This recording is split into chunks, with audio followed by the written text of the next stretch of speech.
Je voudrais qu'on lise ce texte. Ce sera peut-être le seul texte qu'on va lire.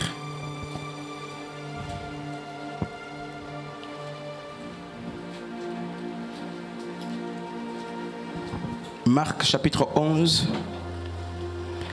le verset 24. On peut se mettre debout, pardon. On va lire ce texte. Marc 11, 24. Je lis la parole dans Marc 11, chapitre 24. C'est pourquoi je vous dis. C'est pourquoi je vous dis. Tout ce que vous demanderez. Tout ce que vous demanderez. En priant. Croyez que vous l'avez reçu. Croyez que vous l'avez reçu. Et vous le verrez s'accomplir. Je voudrais que tu lis ça 3 fois. Donc, c'est pourquoi je vous dis. C'est pourquoi je vous dis. Tout ce que vous demanderez en priant. Tout ce que vous demanderez en croyez priant. Que vous l'avez reçu. Croyez que vous l'avez reçu. Et vous le verrez s'accomplir. Et vous le verrez s'accomplir. C'est pourquoi je vous dis. C'est pourquoi je vous dis. Tout ce que vous demanderez en priant. Tout ce que vous demanderez en croyez priant. Que vous l'avez reçu. Croyez que vous l'avez reçu. Et vous le verrez s'accomplir. On peut s'asseoir. Merci. Je n'ai pas prévu commencer l'exhortation par ce texte. Et je crois que le Seigneur fait des choses merveilleuses et il travaille à sa manière. Amen.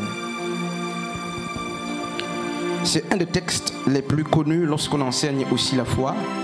Et je crois que tu le connais certainement, peut-être mieux que moi. J'aime, n'est-ce pas, le style emphatique ou l'emphase de ce texte. Je vais le relire, c'est vrai que je ne l'ai pas. Mais il est dit ceci: tout ce que vous demandez en priant. Tout ce que vous demandez, non pas en pleurant, mais en priant, croyez. Je vais être calme, n'est-ce pas? Croyez que vous l'avez reçu et vous le verrez s'accomplir. Tout ce que vous demandez, ou tout ce que vous demanderez en priant, croyez que vous l'avez reçu et vous le verrez s'accomplir. Je veux m'intéresser justement à 2 parties qui constituent le fondement de ce passage de Marc 11, 24. Je vais, avant d'aller plus loin, accorder beaucoup d'attention aux temps verbaux. Il dit tout ce que vous demanderez en priant. Croyez que vous l'avez reçu. Vous avez reçu, c'est conjugué au passé composé de l'indicatif. Il dit ce que vous demandez dans la prière, croyez que vous l'avez reçu. Il ne dit pas croyez que vous le recevrez. Il dit croyez que vous l'avez reçu. Et vous le verrez s'accomplir. Et le verbe voir n'est plus conjugué au passé composé de l'indicatif, mais il est conjugué au futur simple de l'indicatif. L'auteur dit que lorsque nous prions, ne croyons pas que nous recevrons. C'est parce que l'auteur dit. L'auteur dit, comme Daniel aussi, l'ange, n'est-ce pas, l'a dit à Daniel, dès l'instant où tu as commencé à élever ta voix, ta prière fut exaucée. Dès l'instant où tu as commencé à prier. Seulement, l'exaucement a tardé d'arriver parce que le démon territorial avait retenu, n'est-ce pas, l'exaucement.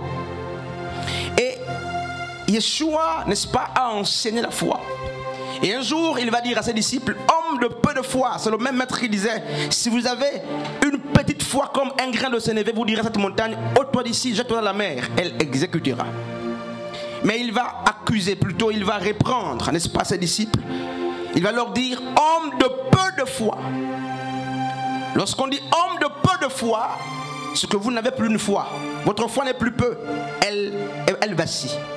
Parce que lorsque la foi est peu, elle suffit pour faire des miracles. Elle suffit pour faire des grands signes, des prodiges.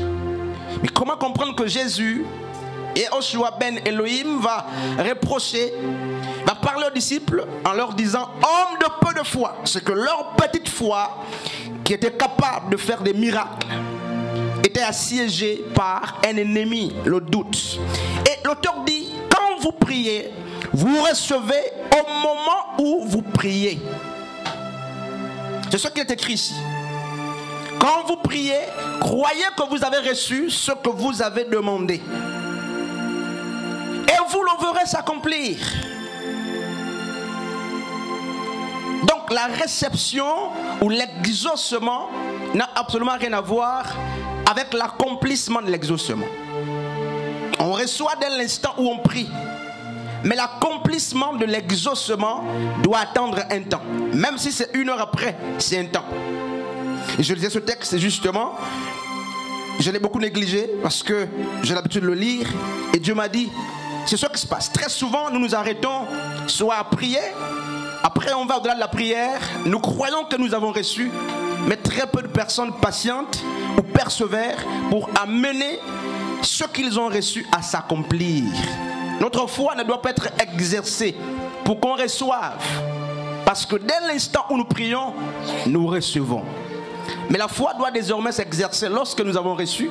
Non pas pour qu'on reçoive, mais pour que ce que nous avons reçu, qui est encore immatériel, n'est-ce pas, se manifeste.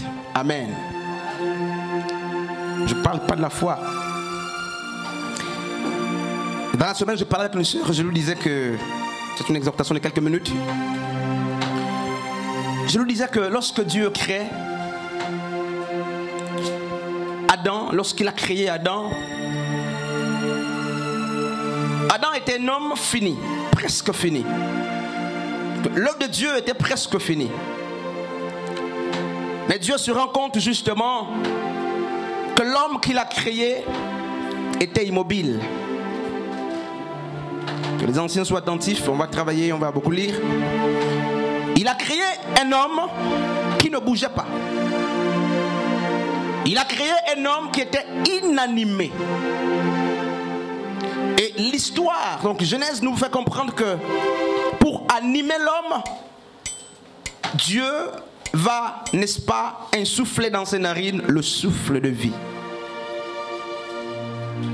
Et c'est lorsque l'homme a reçu le souffle de vie qu'il est devenu une âme vivante. Et il s'est levé. C'est la première fois que Adam s'est levé. Il a commencé à s'exprimer et il a commencé à prendre le règne qui lui était dû. Et je prenais justement cette histoire de Genèse et je faisais un parallélisme ou un parallèle avec la vie de tous les jours, des nombreuses naissances. Merci Seigneur. Et Dieu me disait qu'Adam a dû pleurer. Peut-être que ce n'est pas écrit. Permettez que je le dise en tant qu'enseignant des Écritures. Adam a dû pleurer ce jour-là lorsqu'il a reçu le souffle de Dieu. Adam a dû crier, a dû pousser un cri lorsque Dieu insuffla dans ses narines. Pourquoi? Il n'y a pas d'existence possible sans des cris. Il n'y a pas de vie possible sans des pleurs. Je sais où je vais, frères et sœurs. C'est pourquoi gardez à l'esprit Marc chapitre 11 au verset 24.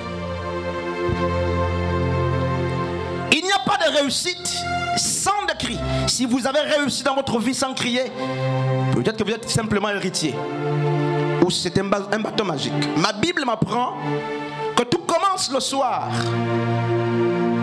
Avant que le jour ou le matin arrive, il faut que les choses commencent le soir. Le soir, c'est le symbole d'Adam lorsqu'il était inanimé. Le soir, c'est les épreuves. Le soir est le partage ou le bien commun, la chose la mieux partagée chez tous les humains. Si vous avez une richesse alors que vous n'avez pas commencé le soir, votre richesse ne remplit pas les conditions de Dieu. Si vous avez un ministère qui n'a pas commencé le soir, votre ministère ne remplit pas les conditions de la création. Si vous avez un mari, un enfant, un diplôme, un emploi qui ne commence pas ou qui n'a pas commencé le soir, vous êtes hors de la portée de Dieu. Pourquoi? Chaque fois que Dieu a commencé à créer, Genèse dit, il y eut un soir et il y eut un matin, ce fut le premier jour. Toute la création est suivie, n'est-ce pas, par cette belle lecture ou ce beau passage que j'aime tant. Il y eut un soir et il y eut un matin, ce fut le premier jour. Comme pour dire que tout homme naît le soir. Les foyers, nous les avons le soir. Les ministères, nous les avons le soir. Ce sont des choses inanimées lorsqu'elles commencent. L'emploi, tu l'as le soir. C'est inanimé lorsque les choses commencent.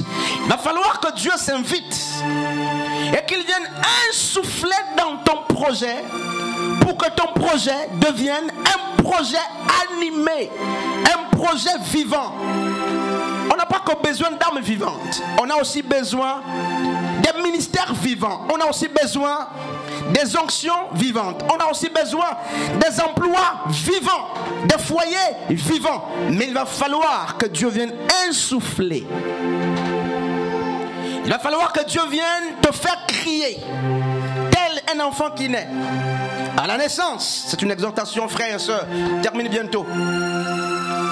Lorsque le corps médical entoure une femme qui a porté durant 9 mois, n'est-ce pas, le temps réglementé par Dieu, le temps normal, qui a gardé une cellule œuf, un zygote, un embryon, un fœtus, et qui à la fin devient un enfant. Cette femme est assistée par un corps de personnes initiées. On ne va pas prendre quelqu'un de la rue pour venir assister une femme qui accouche ou qui en travaille. C'est impossible. La femme qui met au monde doit être assistée par des personnes initiées. Gardez le mot à l'esprit, frère. L'initiation. Et l'initiation ne se trouve pas que dans l'Ombanja, dans des choses, des puissances occultes. Même à l'église. Pardon, esprits faibles. Même à l'église, il faut te rassurer que tu es entouré des personnes initiées.